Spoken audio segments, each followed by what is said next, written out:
And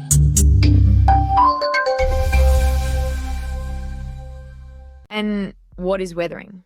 Weathering refers to the process of breaking down rocks, soils, and minerals on the Earth's surface.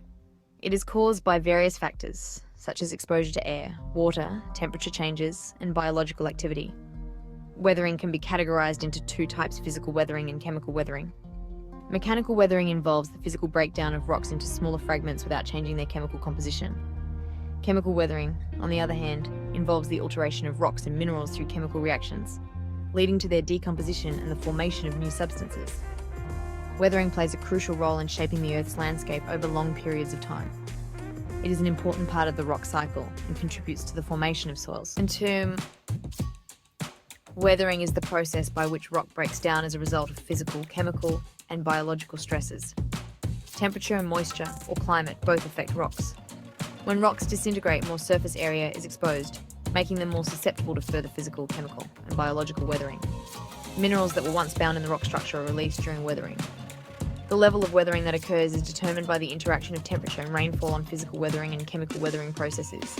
The weathering process is usually limited to the top few meters of geological material because physical, chemical, and biological stresses decrease with depth. And different types of weathering. The process of breaking down rocks into sediments, clays, soils, and substances that dissolve in water is known as weathering and occurs at the Earth's surface. The process of creating soil begins with weathering. There are 4 ways in which weathering can occur: chemical weathering, physical or mechanical weathering, and biological weathering. Chemical weathering. Chemical weathering occurs when minerals in rocks undergo alterations through interactions with mineral solutions, leading to changes in the rock's composition. This process is triggered by chemical reactions that render the minerals unstable upon exposure to surface conditions. The specific transformations that take place depend on the particular mineral involved in the surrounding environment. There are several types of chemical weathering, but the following are the most significant. Chemical weathering occurs when minerals in rocks undergo alterations through interactions with mineral solutions, leading to changes in the rock's composition. This process is triggered by chemical reactions that render the minerals unstable upon exposure to surface conditions.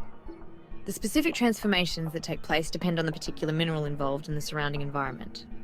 There are several types of chemical weathering, but the following are the most significant. Carbonation. Carbonation is the reaction of rock minerals with carbonic acid. Water and carbon dioxide react to form a weak acid, carbonic acid. In particular, limestone and chalk rock minerals are broken down or dissolved by carbonic acid. Carbonate rocks are sedimentary rocks that are primarily composed of carbonate minerals. Carbonic acid can easily dissolve limestone. The 2 major types of limestone minerals, including calcite or aragonite, dolomite or dolostone.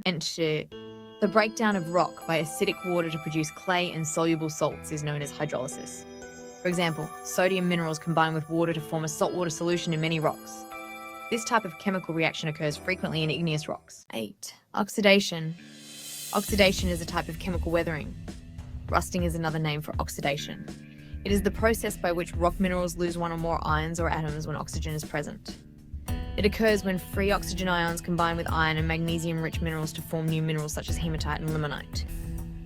The minerals that are most prone to oxidation are pyrite, olivine, magnetite, amphibole, pyrite, and pyroxene. The expansion of rust causes a weakening and softening of rock. Hydration weathering is a type of chemical weathering that occurs when a mineral interacts with water and changes its chemical bonds. Hydration occurs when the mineral anhydrite reacts with groundwater. Gypsum, one of the most prevalent minerals on Earth, is created when water reacts with anhydrite. And physical weathering, also referred to as mechanical weathering, is a process devoid of chemical reactions that takes place as a result of temperature fluctuations, leading to the fragmentation and disintegration of rocks, minerals, and soils. Water, in both its liquid and solid forms, often acts as a prominent agent of mechanical weathering. This type of weathering is most commonly observed in regions with sparse vegetation and limited soil, such as high mountains and arid deserts. Physical weathering can be classified into 4 types: freeze-thaw weathering or frost wedging, exfoliation weathering or unloading due to thermal stress, salt weathering or haloclasty, and honeycomb weathering. Water seeps into cracks, freezes and expands, eventually breaking the rock. During the warm and monsoon seasons, water penetrates the pore spaces or fractures in rocks. During the cold season, the water freezes and expands in volume. The ice then functions as a wedge. It gradually enlarges the cracks and splits the rock. Freeze-thaw weathering of rocks, also known as cryofracturing. Exfoliation weathering or unloading due to thermal stress This type of weathering occurs when cracks form parallel to the land surface. As a result, a reduction in pressure occurs during uplift and erosion. Temperature variation is known as thermal stress, which contributes to mechanical weathering. Temperature changes cause a rock to expand during hot weather and contract during cold weather. As this occurs repeatedly, the rock structure weakens. It deteriorates over time. The outer layer of desert rocks experiences repeated pressure as the temperature changes from day to night.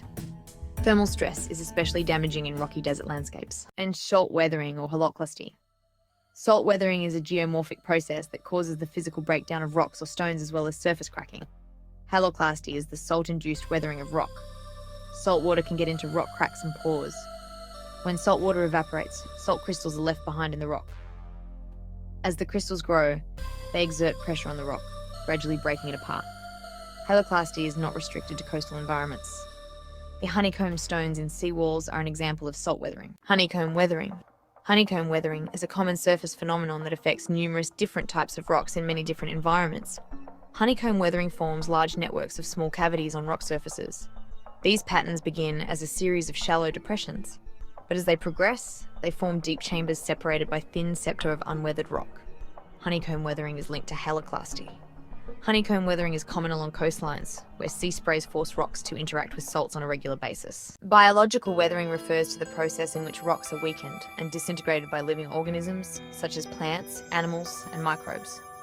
Plants, animals, and microbes all possess the capability to serve as agents of biological weathering. In rock cracks, tree seeds can germinate and grow, causing the cracks to widen as the roots expand, eventually breaking the rock into fragments. Even large rocks can be fragmented over time by the actions of trees.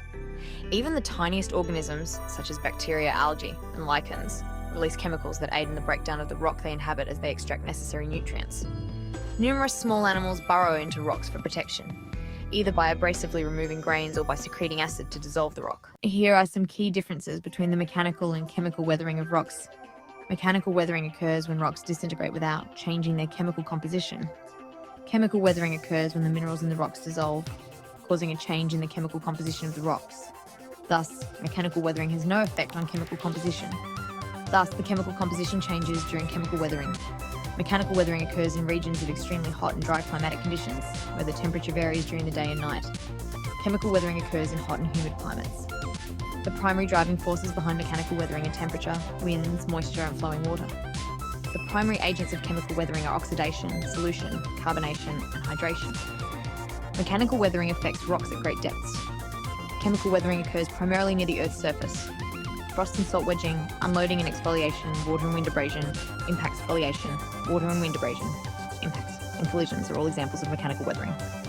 Carbonation, oxidation, hydration, and hydrolysis are examples of chemical weathering. Here are some weathering process advantages and disadvantages below in the table. Pros: exposed rock surfaces are a source of soil and soil nutrients. Without weathering, the composition of the same valuable material may be insufficient to extract, process, and refine. The warmer climate raises chemical weathering, which consumes CO2 from the atmosphere and mitigates the greenhouse effect, thus leading to climate cooling. Enhanced weathering causes the water to become more alkaline, which can help to mitigate ocean acidification. Cons: chemical weathering also leads to oxidation, which is responsible for rusting. Natural disasters such as rock slides and mudslides, which kill hundreds of people each year, can be caused by the weathering process. Weathering and erosion can alter the shape, size, and texture of various landforms. The weathering process allows for a type of gravity erosion known as mass wasting by breaking rock apart into smaller pieces. It has the ability to destroy man-made structures and even kill. The weathering process is an important process because it breaks down rocks and minerals, which helps in the formation of soil. Weathering also helps to enrich the soil. Soil is required for plant growth, which provides food and oxygen to animals and humans. Weathering is responsible for the formation of landforms such as mountains, valleys, canyons, and plateaus. Weathering generates other natural resources, such as clay, which is used to make bricks. Humans can influence the rate of weathering in the following ways. Humans contribute to an increase in acidic pollutants in the atmosphere. When conventional fuels like coal and petroleum are burned, they emit nitrogen oxide and sulfur dioxide, both of which contribute to acid rain. Thus, the chemical weathering process is accelerated by acid rain. Here are some key differences between the weathering and erosion. How is weathering different from erosion? Weathering is described as the decomposition of rock, soil, and minerals due to direct contact with the atmosphere. Erosion is described as the displacement of solids by air, water, ice, and gravity. Weathering is a static process. Erosion is a dynamic process. Erosion is a dynamic process. Weathering occurs in a shorter time frame. Erosion takes a longer time to complete. The weathering process plays an important role in soil formation. Erosion is a destructive process. Mechanical, chemical, and biological processes can all lead to weathering. Water erosion, wind erosion, snow erosion, and anthropogenic erosion are all types of erosion. The weathering process concludes that it is primarily caused by a natural process that results in the disintegration of rocks, which forms the components that lead to the formation of soil through the addition of essential elements to the topsoil.